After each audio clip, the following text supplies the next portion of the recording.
εντάξει, είμαι και φαίνομαι λίγο μικρός.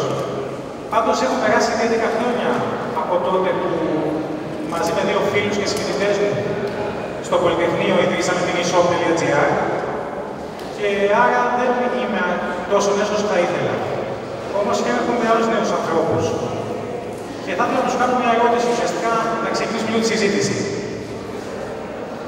Στον χρόνο που περιμέναμε διάβασα λίγο τις εργασίες και τις δύο. Τις βρήκα πολύ καλογραμμένες και έχουν μπει αρκετά στο βάθος των θεμάτων της ανοιχτής επιχειρηματικότητας. Διάβασα ποια είναι η κατάσταση λοιπόν τώρα και ποια τις λύσεις που προτείνουν οι φίλοι μας. Ήθελα λοιπόν να τους κάνω την ερώτηση, έχοντας επιληφθεί τόσο πολύ στο θέμα της ανοιχτής επιχειρηματικότητας, κατά πόσο και αυτοί θα επιχειρήσουν. Έκανα το πρώτο τους εγχείρημα συμμετέχοντας στο διαγωνισμό, κατά πόσο θα συνεχίσουν και θα κάνουν κάτι δικό τους.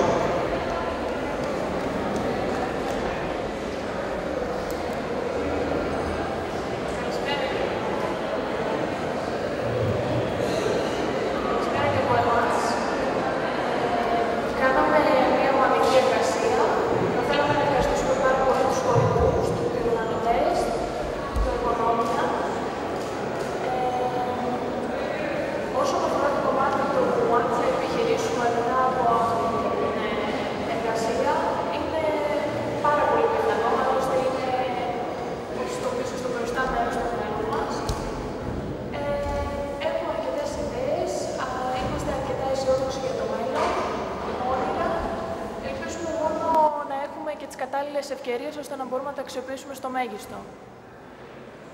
Και από τη δική μου πλευρά, γεια σας. Ευχαριστώ πάρα πολύ και για την τιμή που μου κάνατε και εμένα και της Μαρτίνας. Ναι, θα έλεγα πως δεν υπάρχει τίποτα το οποίο θα μπορούσε να μας σταματήσει από το να κάνουμε κάτι τέτοιο. Ναι, θα επιχειρήσουμε κάτι στο μέλλον. Αυτό ελπίζουμε, αυτό θέλαμε, αυτό είναι το όνειρό μας. Και από εκεί και έπειτα ναι, είμαστε αισιόδοξοι για το μέλλον και ελπίζουμε ότι όλα θα πάνε καλά. Τώρα το μέλλον θα δείξει, αλλά σίγουρα ξεκινάμε με τις καλύτερες προοπτικές. Θα επανέλθω μετά, αν είναι για το τι σας φοβίζει, τι σας προβληματίζει και αν η ιδέα σας επιχειρηματική είναι κάτι που μπορείτε να μοιραστείτε μαζί μας ή όχι. Αν είναι? Κάτι που μπορείτε να μοιραστείτε μαζί μας, η επιχειρηματική ιδέα που σκέφτεστε. Όχι, κάποια συγκεκριμένη ιδέα δεν νομίζω ότι έχουμε. Δεν έχουμε κατασταλάξει αυτή τη στιγμή. Αλλά πολλά σενάρια είναι πιθανά. Ναι. Αλλά το σίγουρο είναι ότι οι προβλήματα υπάρχουν αρκετά. Με φοβίζει... Τι με φοβίζει? Το ότι σίγουρα θα αναλάβουμε ένα ρίσκο. Αυτό είναι άλλωστε και ένας ορισμός του επιχειρηματία που δίνουν πολλοί. Είναι ένας άνθρωπος ο οποίος παίρνει ρίσκο για να... πώς να το πω τώρα... Προσδοκώντας ένα αποτέλεσμα θετικό. Προσδοκώντας, ναι, ακριβώς. Ελπίζουμε ότι αυτό θα μας βγει σε καλό. Βεβαίως υπάρχει και το αρνητικό ενδεχόμενο να βρεθούμε... Είμαστε πάντα προσγειωμένοι και ευελπιστούμε για το καλύτερο. Ναι, πάντα κινούμασταν με βάση τη λογική και ελπίζουμε ότι όλα θα πάνε καλά. Καλησπέρα και από μένα. Όσον αφορά την ερώτησή σας για το εάν έχω κάτι υπόψη σχετικά με το να επιχειρήσω, η αλήθεια είναι ότι δεν έχω να σας πω κάτι συγκεκριμένο αυτή τη στιγμή, αν και υπάρχουν κάποιες ιδέες και κάποια σχέδια. Αυτό που έχω να σας πω πάντως είναι ότι έχω πείσει τον εαυτό μου, έχω κουράγιο όταν έρθει εκείνη η στιγμή και πιστεύω θα τα δώσω όλα γι' αυτό. Υπάρχουν προβλήματα, μέσα στην εργασία τα αναφέραμε, οι ομιλητές που προηγήθηκαν επίσης τα αναφέρανε, αλλά είμαι σίγουρος ότι με προσπάθεια θα τα αντιμετωπίσω. Και εγώ και οι φίλοι μου με τους οποίους ίσως αναλάβουμε κάτι.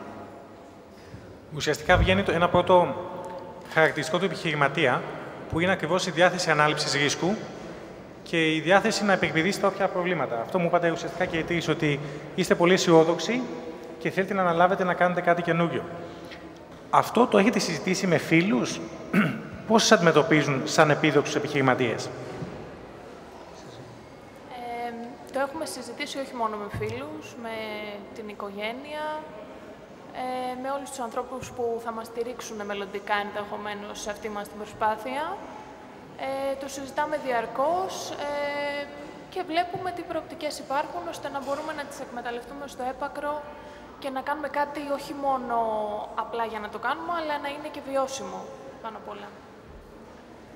Από τη δική μου πλευρά θα συμφωνήσω φυσικά με τη Μαρτίνα. Θα έλεγα ότι μας βλέπουν λίγο περίεργα. Αυτή είναι η δική μου άποψη. Μάλιστα στη σχολή έχω την αίσθηση ότι οι περισσότεροι που με βλέπουν, ίσως να είναι και η σχολή που φταίει, ίσως να είναι το αντικείμενο το οποίο δεν προωθεί προς τα εκεί. Αλλά... Θα μας τιμήσεις σε ποιο τμήμα είσαι? Θα μας τιμήσεις σε ποιο? Φυσικά, φυσικά. Είμαι από τη Φαρμακευτική Αθηνών εγώ. Οι περισσότεροι που βρίσκονται στη σχολή μου πρακτικά γίνονται επιχειρηματίες, αν και οι ίδιοι δεν το συνειδητοποιούν. Ανοίγουν ένα φαρμακείο, οι περισσότεροι μια φαρμακαποθήκη ή κάτι τέτοιο. Οι περισσότεροι όμως και πάλι είναι εκείνοι οι οποίοι βλέπουν την επιχειρηματικότητα παράξενα. Εμένα και τις ιδέες μου, και ό,τι συνήθως έχουν ακούσει τουλάχιστον από μένα, μάλλον τις βλέπουν κάπως παράξενα. Αυτή είναι η δική μου εκτίμηση. Δεν με πολύ επηρεάζει αυτό. Προχωράμε μπροστά. Ρίσκο υπάρχει, αυτό είναι το μόνο σίγουρο. Όπως επίσης σίγουρο είναι ότι δεν υπάρχουν και risk lovers. Κανέναν από όσους και αν ρωτήσετε δεν θα σας πει ότι μου αρέσει το ρίσκο, γουστάρω το ρίσκο. Απλά το μυστικό σε αυτό είναι να κάνεις ένα βήμα έχοντας κατοχυρώσει το προηγούμενο. Δηλαδή να είσαι σίγουρος για το επόμενο βήμα που θα κάνεις. Υπάρχουν τη σήμερα ημέρα αρκετά εργαλεία διαχείρισης του ρίσκου και οι περισσότεροι οι οποίοι ασχολούνται με τα οικονομικά πάνω κάτω τα γνωρίζουν. Επομένως, νομίζω ότι μπορεί να ανταπεξέλθει κανείς σε αυτές τις συνθήκες. Άλλα θέματα νομίζω είναι και εμπόδια τα οποία πρέπει να υπερβεί κάποιος. Θες να μας πεις κάποια άλλα θέματα που εσύ θεωρείς σημαντικά σαν εμπόδια? Ο φόβος αποτυχίας περισσότερο. Ο οποίος δεν έχει να κάνει μόνο με το ρίσκο που θα συναντήσω στην αγορά εργασίας, έχει να κάνει με πολλούς άλλους παράγοντες.